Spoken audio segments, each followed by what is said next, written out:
From Hollywood, time now for Johnny Dollar. Ready with your call to Hartford, Mr. Dollar. Go ahead, please.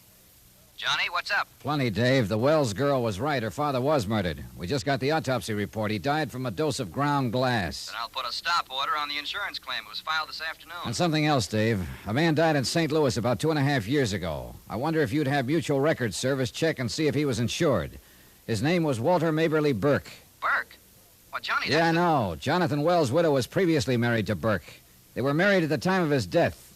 And he also died suddenly and mysteriously. Holy smoke. Just call her Murdering Mabel. Oh, you haven't met her, Dave. She's just a sweet old lady who's had a little bad luck now and then. And she regards death as the doorway to a greater and more glorious life. Oh?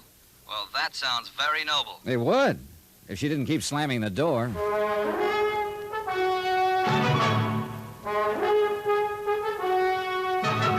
Tonight and every weekday night, Bob Bailey in the transcribed adventures of the man with the action-packed expense account, America's fabulous freelance insurance investigator. Yours truly, Johnny Dollar.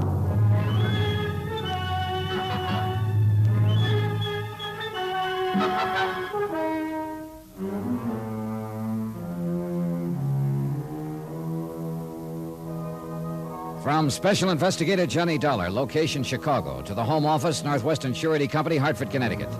Assignment, The Lonely Hearts Matter. Expense account continued.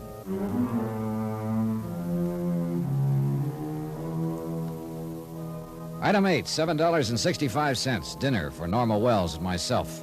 It was brought up by room service, and we ate alone in my suite. Norma didn't feel like facing the dining room. I was still trying to figure her out. When she'd come to me with a claim that her father had been poisoned by her stepmother for his insurance, I'd tagged her for a jealous, hysterical kid, and that still went. But now, with the autopsy report in, it was more than that. She was right. Jonathan Wells had been poisoned. And again, when she told me someone was hanging around her apartment, I only half believed her. But by now, I was about ready to believe anything. I'd have sworn I couldn't eat a bite. Well, you needed it. You've been going on nothing but nerve. And I'll still be. Until this is all over. Well, it shouldn't take long now. That autopsy report gives us the green light. The police will move in now, and we can put the pressure on. It's such a terrible thing. Why, 6 months ago, when she married him, she was planning this right then. It looks that way, all right. Father was always so good to her. And yes, and to that worthless nephew of hers, Burton Creeley. What kind of a mind does a person have, Mr. Dollar, to do a thing like she did? Well, it hasn't been proved yet that she's the one who did it, Miss Wells. No, but who else could have? I don't know. More coffee? No, thanks. Well, whenever you're finished, we'll take a taxi over to your apartment and pick up whatever you need and then get you a room here at the hotel. I don't think you're in danger, but I imagine you'll feel a lot less nervous here. Oh, I will. And I do appreciate your help and kindness, Mr. Dollar. Forget it. It's part of my job. Only this time, when you check in, you go to your room and stay put. What do you mean? When I came back from talking to Mabel Burke, Max Lancer from the DA's office was waiting for me down in the lobby. He said he'd phoned here to the room 5 or 6 times, got no answer. I was here. I heard the phone, but, well, I didn't know if you wanted me to answer. He sent a bellboy up to knock on the door. Well, I must have been in the shower. I was here all the time. Don't you believe me? Any reason I shouldn't believe you? Are you through eating? Yes. Okay, let's go. Expense account item 9, $1.80. Taxi from the hotel to Norma Wells' apartment. Night had fallen over the city, and the tall buildings of the Loop shimmered above the noisy blaze of lights. Laughing groups of early dinner-goers jostled through the scrambling packs of late shoppers. Auto horns, blaring jazz, newsboys, traffic whistles. Hurry, hurry, hurry. Yesterday never was, tomorrow's only a dream, and today's nearly gone. So hurry it up and let's get going. We'll sleep when we're dead. Like Jonathan Wells on his cool marble slab in the city morgue. It's apartment C, the next door on the left. Right. Have a key here somewhere. Sure you locked it? Oh, yes, I always... It's not locked. Well, you were scared when you left, and maybe you No. I remember locking the door. did. You sure? Yes. Now it's... Stay back.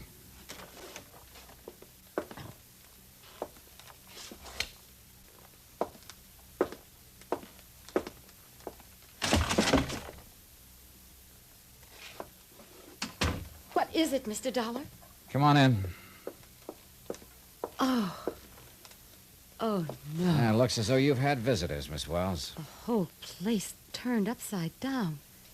Why would anyone want to do that? Looking for something, probably. For what? I don't know. Suppose you look around, see if you notice anything missing.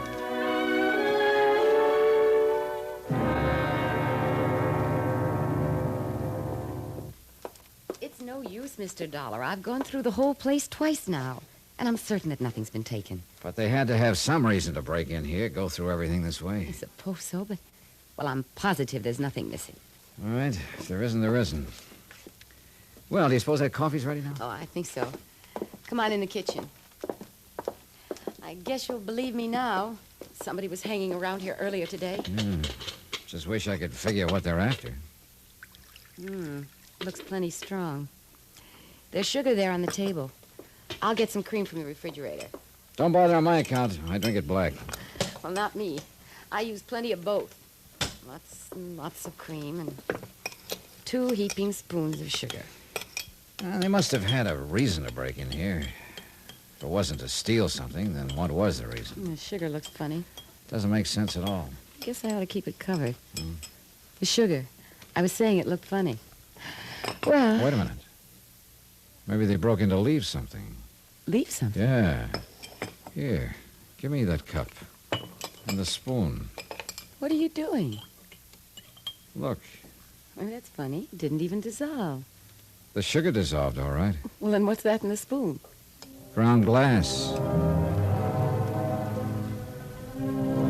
I phoned Max Lancer and had him send over a policewoman to accompany Norma Wells back to the hotel, get her checked in, and stay with her overnight. Then I called the Wells residence. The old lady answered the phone herself, and I asked for her nephew, Burton Creeley. She said he wasn't in. So on an off chance, I took a taxi to the office of the Rendezvous Club, Lonely Hearts Unlimited. There was no light showing behind the transom over the door.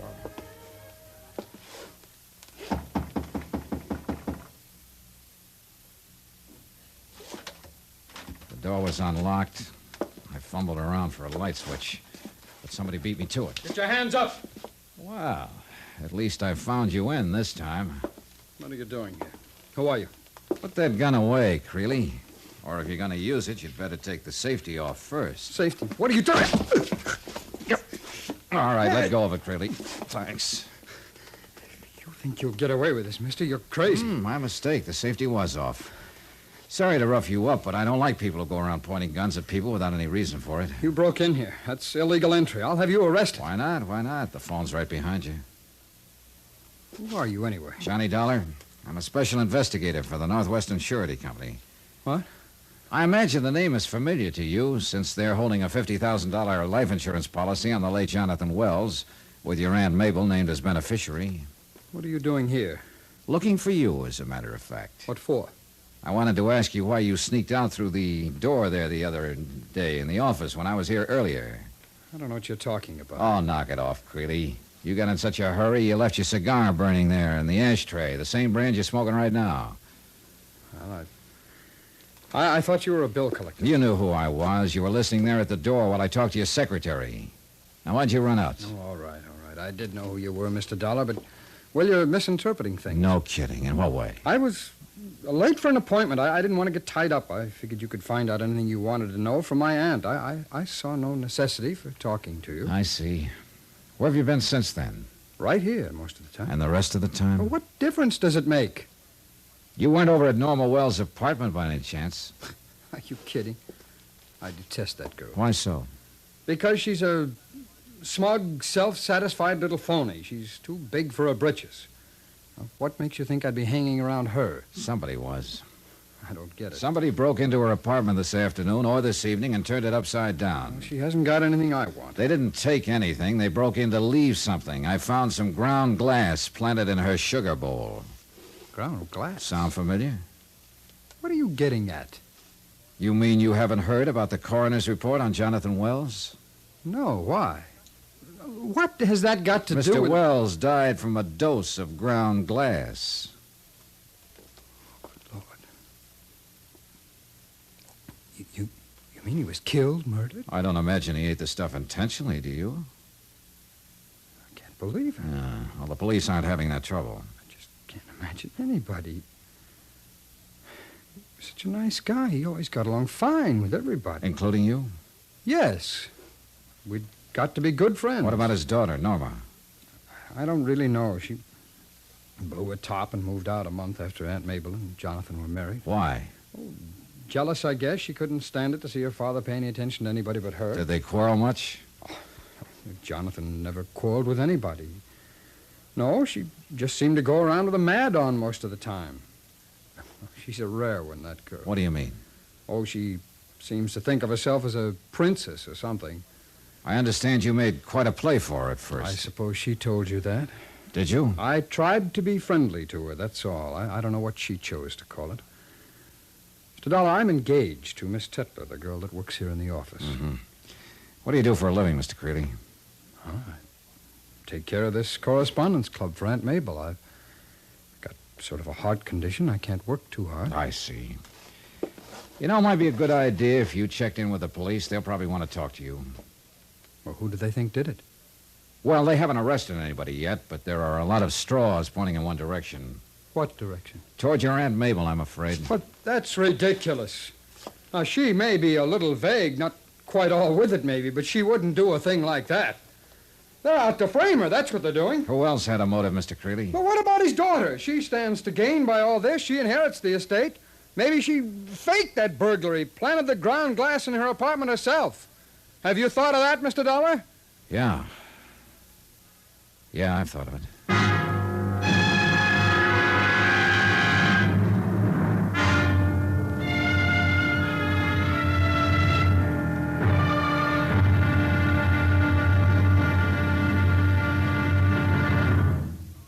Now, here's our star to tell you about tomorrow's intriguing episode of this week's story. Tomorrow, another murder comes to light, another link in a long chain, and an old lady weeps for the wasted years. Join us, won't you? Yours truly, Johnny Dollar.